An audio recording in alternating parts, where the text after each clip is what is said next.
Evangelho de Mateus, capítulo 19, versículos de 10 a 12.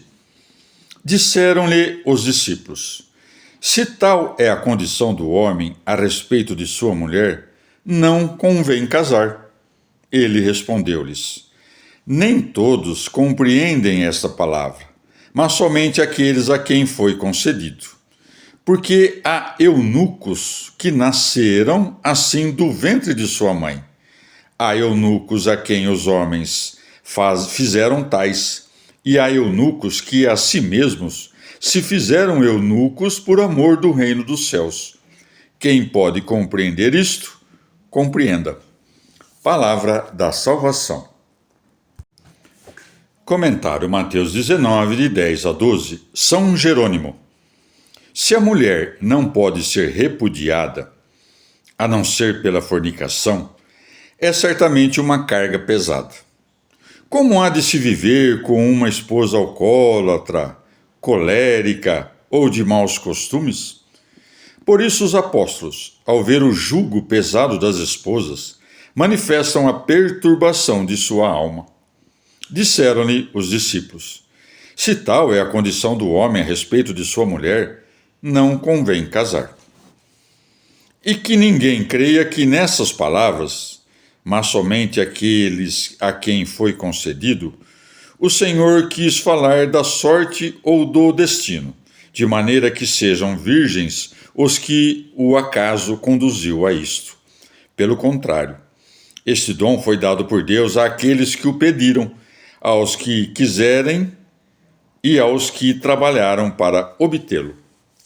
O Senhor assinalou 3 classes de eunucos, 2 delas carnais e a terceira espiritual. Os primeiros são os que nasceram assim no ventre de suas mães. Os segundos são os que foram mutilados pelo cativeiro ou para os prazeres das grandes damas.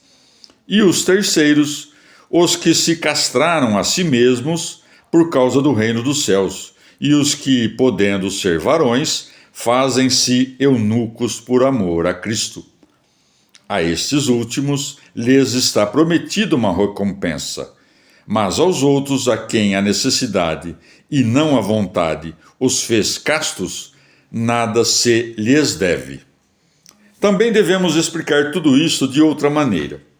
São eunucos, desde o ventre de suas mães, os que são de natureza fria e sem apetite pelos prazeres, e os que são, por tê-los feito os homens, são os que os fariseus reduziram a esse estado, ou os que se afeminam para dar culto aos ídolos, ou os que, por uma crença herética, simulam a castidade, tendo a aparência de sinceridade religiosa. Mas nenhum destes, exceto os que se castraram por Cristo, consegue o reino dos céus. Por isso se segue: quem pode compreender isto, compreenda.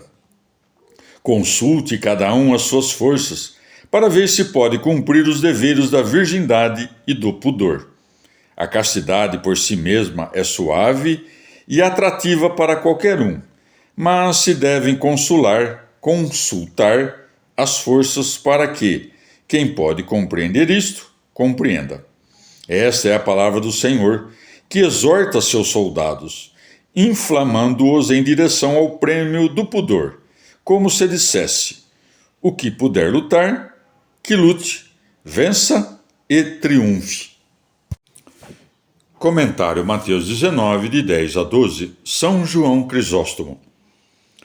Porque oferece menos dificuldades combater contra a concupiscência e contra si mesmo do que combater contra uma mulher má. Mas o Senhor não disse que isso convém, senão que admite que não convém, mas considerou a fraqueza da carne. Por isso segue. Ele respondeu-lhes: Nem todos compreendem esta palavra, ou seja, nem todos podem fazê-lo. Logo, não são capazes todos, porque nem todos querem. O triunfo foi exposto à vista. Aquele que deseja a glória, que não pense no trabalho. Se todos tivessem medo do perigo, ninguém venceria. E o fato de que alguns abandonem seus castos propósitos não é razão para fazermos-nos mais preguiçosos na virtude da castidade. Assim também como os que sucumbem na batalha não devem ser causa para que os demais desanimem. Por conseguinte, nas palavras "aqueles a quem foi concedido", o Senhor manifesta que não podemos nada sem o auxílio de sua graça, que jamais se recusa a dar ao que a deseja, segundo aquelas palavras do Senhor: "Pedi e vos será dado." Mateus 7,7. Em seguida, o Senhor, a fim de manifestar a possibilidade neste assunto, diz: "Porque há eunucos, que é como se dissesse: imagina, se tivesse sido cortado por outros, que farias? Estarias certamente privado do prazer e não terias a recompensa." Assim, como a ação involuntária não é pecado, também a justiça não se consuma na obra se a vontade não estiver presente. Em consequência, a continência gloriosa não é aquela que não pode ser transgredida por causa da debilidade do corpo, mas aquela abraçada pela vontade de um santo propósito. O fato de alguns nascerem assim ocorre pela mesma razão pela qual também nascem pessoas com 6 dedos ou 4. Porque se Deus, ao formar o princípio da natureza, houvesse estabelecido uma ordem sempre imutável, a operação de Deus seria afastada do olhar de todos em direção ao esquecimento. Por isso, de tempos em tempos, a natureza das coisas é subvertida contra sua própria natureza, para que Deus seja sempre lembrado como autor da natureza. Nas palavras "que a si mesmos se fizeram eunucos", o Senhor não expressa a amputação dos membros, mas dos maus pensamentos, pois é sujeito à maldição aquele que se mutila. Porque se coloca ao nível dos homicídios, favorece os maniqueus, detratores das criaturas, e age tão iniquamente como nos países onde se mutilam a si mesmos. É uma tentação do demônio amputar algum membro, e os que fazem tal coisa não acalmam os estímulos da concupiscência, mas, pelo contrário, se irritam mais. Porque as fontes do esperma que há em nós vêm de outra parte, do desejo incontinente, em especial, e da alma negligente.